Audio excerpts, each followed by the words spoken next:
So one metaphor image I enjoy playing with is the image of the bow tie, and I use that a lot in my trying to make sense of things. And one way to use it is to think about Siddharta's life.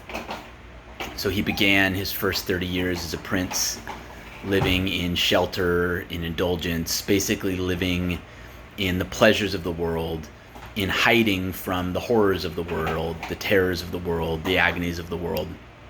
And so if you think of this as being one side of the bow tie, the kind of the triangle going out, you could say that in his first 30 or so years, he went to the extreme of that earthly indulgence end of things.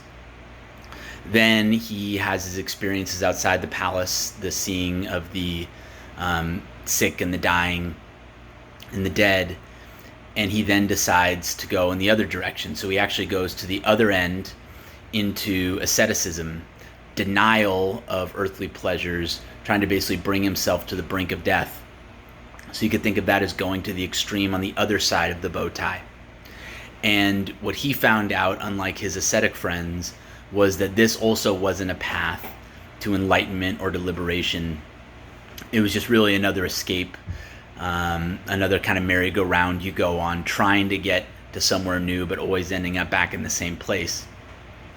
And so you could think of the middle way, which he found, as being resting in the knot of the bow tie, which, if you think about it, it's actually kind of the blending of the two triangles into a single form.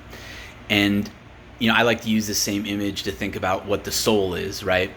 The one triangle projecting out is the material world, the world we think of as our physical environment. The other, going inward, is the world of insight.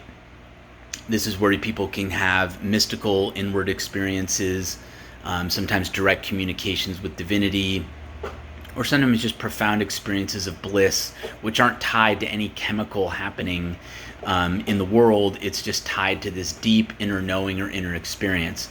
That's the other triangle of the bow tie.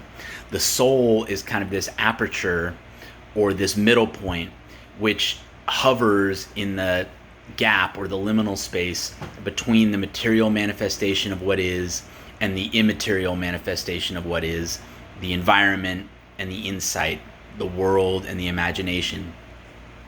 And so you can use the bow tie image to kind of center yourself. You may try to see, am I leaning too much in one direction, getting too out of kilter? And just remember that when the Buddha talks about the middle way, you could think about, hey, I need to get back to my knot. I need to get back to my middle. Maybe you're overly indulged in the world, haven't spent enough time in meditation, or just in relaxation, allowing your mind to kind of unwind and uncoil. Get back into the bow tie, find your balance. My habit is tending to go in the other direction, going inward, overindulging in imagination, overindulging in insight, overindulging in the blisses and the curlings of the inner world, and not respecting and appreciating the value and the dharma of operating in the material world.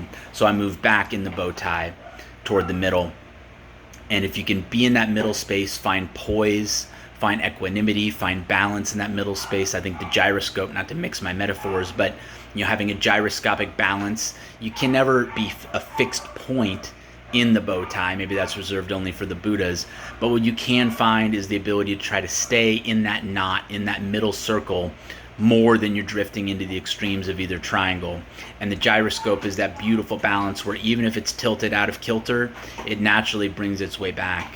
And so meditative practice, self-loving practices, things like that help establish that poise, that center of gravity, and helps keep you in that middle knot.